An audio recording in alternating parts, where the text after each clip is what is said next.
I have mentioned to you all before that my parents grew up in Greenwood, South Carolina. My dad's dad, whom I called Papa, died when I was 14 years old. So all of my memories of Papa are, of course, childhood memories. He took me to my first Braves game when I was 6 and bought me a warm-up jacket that I really wish I still had.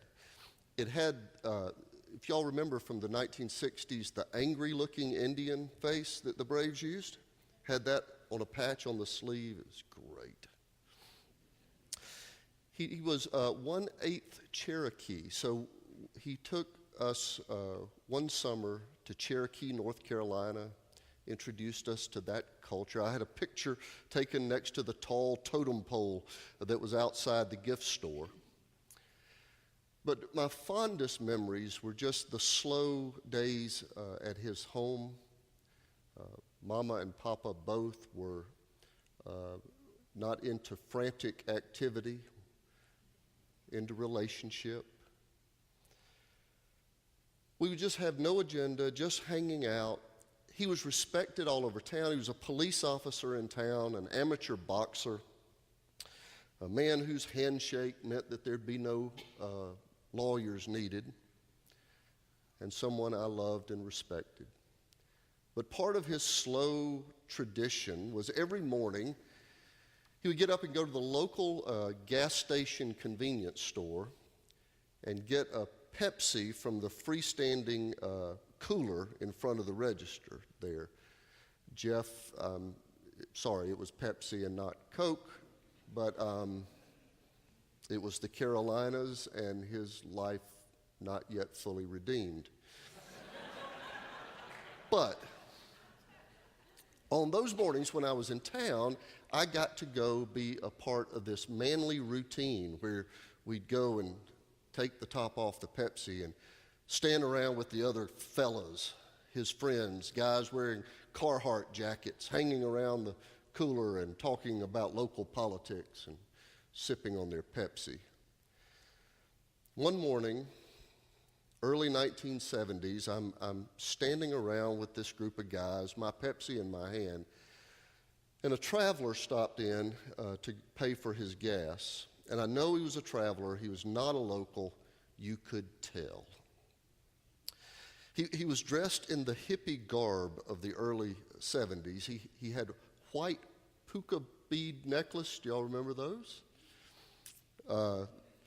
He had bell bottoms, long stringy hair that was held in place by a Bjorn Borg-style sweatband. At the bottom of his flared jeans, I don't understand this, but there was an embroidered pig. Well, my grandfather's friends had on blue jeans too, but none of them had an embroidered pig. When he came in, the conversation just stopped. The men stopped mid-conversation and stared. The traveler paid for his gas and left.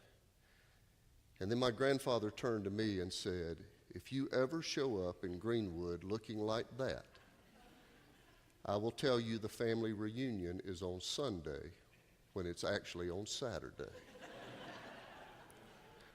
Well, all the men laughed and I laughed. I was being inducted into the club of hard-working guys, salt of the earth. But I didn't know I was also being inducted into the club of the prejudiced. Suddenly, I was being taught the rules that people who don't look like us don't get to stand around the Pepsi cooler with the guys. I'm grateful to God that I was not raised in any systems of overt bigotry. The explicit curriculum of my life was that all people are children of God, all people made in the image of God, all people to be treated with dignity. Explicitly, that's what I was taught at home, that's what I was taught at church. But in the last few months, I've been coming to grips with the ways that my life has been shaped by a more subtle bigotry. The day at the Pepsi cooler is one of 1,000 stories that carried an implicit message that has informed the way I see the world. Last month, my daughter Haley and I took one day to go Christmas shopping together. We do this every December. We were at Lenox. We were walking on that corridor between the Starbucks and Neiman's. You know where I'm talking about. And there was a shopper walking in the other direction. Crayola red hair, skirt up to here, striped knee socks, Betty Boop handbag, and gauge earrings. You know, the big earrings that look like napkin rings? And I grunted and looked over at Haley and said, I'm glad that's somebody else's son.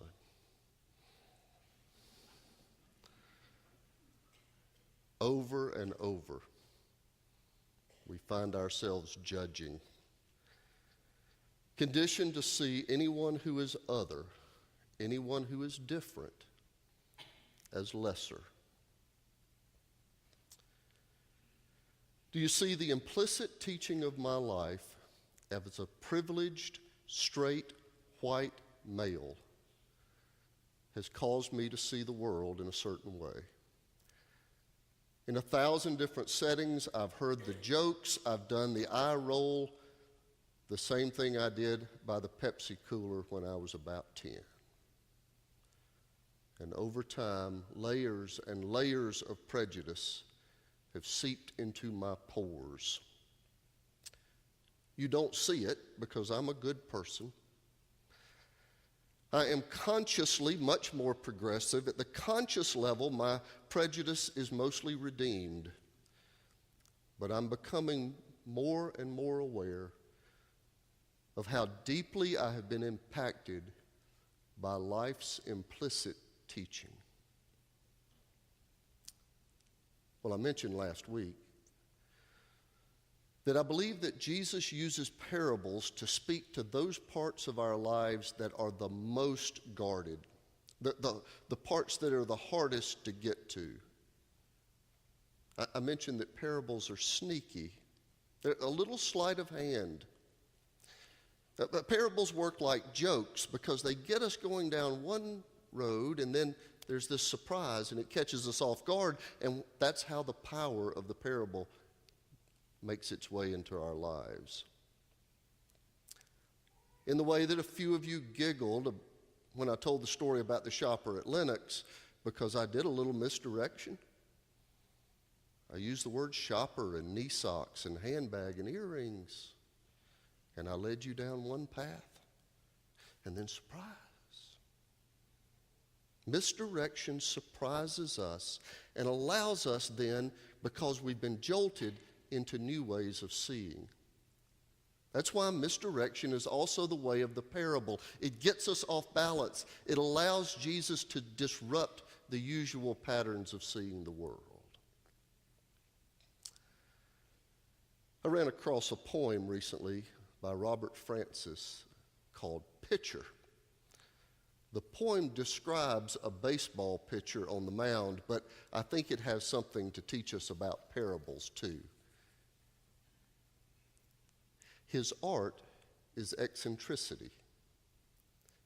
His aim, how not to hit the mark he seems to aim at. His passion, how to avoid the obvious. His technique, how to vary the avoidance. The others throw to be comprehended. He throws to be a moment misunderstood. Yet not too much, not errant, wild, but every seeming aberration willed, not to, yet still to communicate, making the batter understand too late. The parables of Jesus intend to baffle. Jesus throws for a moment to be misunderstood. Misdirection. Parables are sneaky. It's only when we're off balance that the truth has a way in.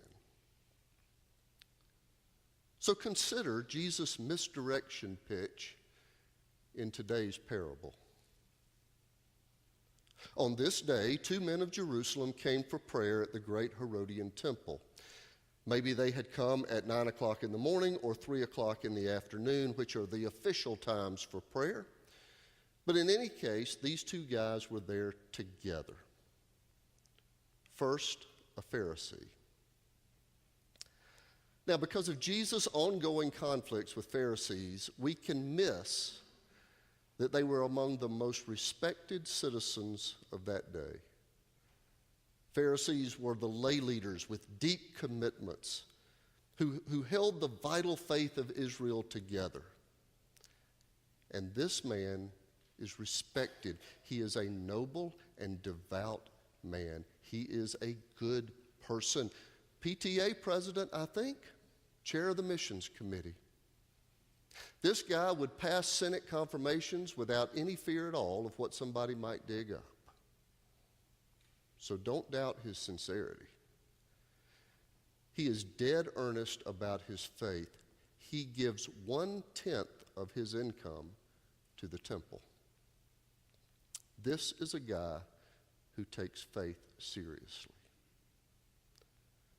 The other guy is a tax collector, and he has struck a deal with the empire.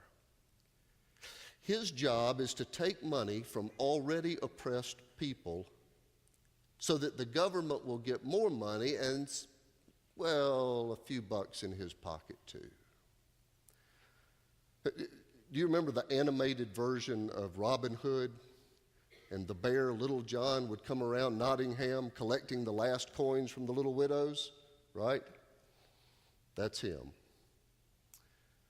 The tax collector was traitor, extortionist, often in the New Testament listed with prostitutes and sinners. And the good man, the Pharisee, begins his prayer, God, I thank you, which is not a bad start. Thanks is a good and usual beginning to prayer.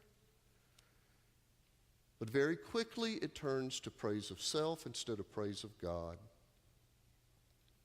I thank you that I am not like other people, thieves and rogues and adulterers, and even this tax collector. I fast twice a week. I give 1/10 of my income. The good man prayed, I'm so glad my politics are not clearly as misguided as yours. I'm glad I'm educated. I'm glad I live in the South. I'm glad I'm a Christian. I'm glad I'm a Baptist. I'm glad I live north of I-20. He gave thanks for all the ways he feels superior to other people. And the bad man, the tax collector, couldn't even look God in the eye. He just stared at the floor and said, God, be merciful to me, a sinner. He beats his chest in the agony and acknowledgement that he is part of the problem in the world. And now you see how this is a pitch that's designed to make the batter understand too late. The parable's misdirection.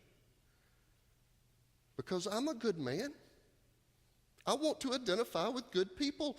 I stand with the hardworking men of the Pepsi cooler. But when the pitch goes by, curving at last, I'm standing in the batter's box, not sure who I want to identify with all of a sudden. Suddenly, after seeing this guy, I don't know if I want to be a good man after all. Maybe Leslie Weatherhead was right. Maybe we should all confess our sins and our goodness. To make it worse, the parable ends with Jesus saying, I assure you the tax collector went home justified in God's sight rather than the other one. For everyone who sets himself up as somebody will become a nobody, and the man who makes himself a nobody will become a somebody. And I don't know where I'm supposed to be in this parable, because I want to be a somebody. Like the Pharisee and other ambitious people, won't one of y'all nominate me for one of those awards they do, like for the Atlanta Business Chronicle or something? So I could be a somebody. Time magazine does a thing on the 10 best preachers in the English-speaking language. I know I'm pushing it, but I want to be a somebody. And it starts to creep, and our wanting to be a somebody sometimes makes us stoop. And the good man in this parable, informed by all of his implicit prejudice, made himself feel like a somebody by relegating another person to a nobody. Self-measurement that requires lowering other people for us to feel higher is both widespread and pitiful. The Pharisee is a good man, and he looks down on people who are not like him. And I'm a good man, but I'm not like him, right? Because at every conscious level, I'm gracious and non-judgmental and inclusive. And then the curveball breaks on the parable, and I'm in the batter's box having to confess that I too am prejudiced. We don't even know how many cultural stories and family stories and college dorm discussions and locker room jokes have seeped into our bloodstream. And sometimes we're aware of the ugly pride that we feel, but sometimes we carry the virus of prejudice in ways we're not even conscious. But there's probably never a week that goes by that we don't see some person, and in our gut we say, God, I thank you that I am not like other people.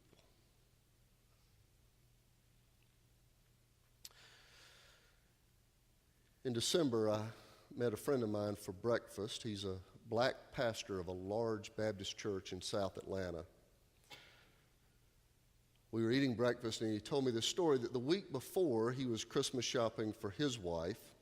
For her birthday, he had bought her a necklace. And for Christmas, he wanted to get the earrings that matched the necklace he had bought. He had bought the necklace at Tiffany's or Cartier or one of those mall stores I don't shop at. But he said that on this day, he made a critical shopping mistake. He went in jeans and a hooded Auburn sweatshirt. Usually, he told me that as a young black man, he consciously dresses up to go shopping to make things go easier for him. By the way, a consideration I have never had to make in my life. When he entered the jewelry store, he said the two guards at the front shifted. They moved their position in the store just in case. He said the saleswoman smiled. She was nice, but each time she brought earrings out to show him, she would make a point of telling him how much they cost. She'd pull out another pair and lay them on the little velvet pad. In a nice but lofty tone, she'd say, now these are nice, but they're really expensive.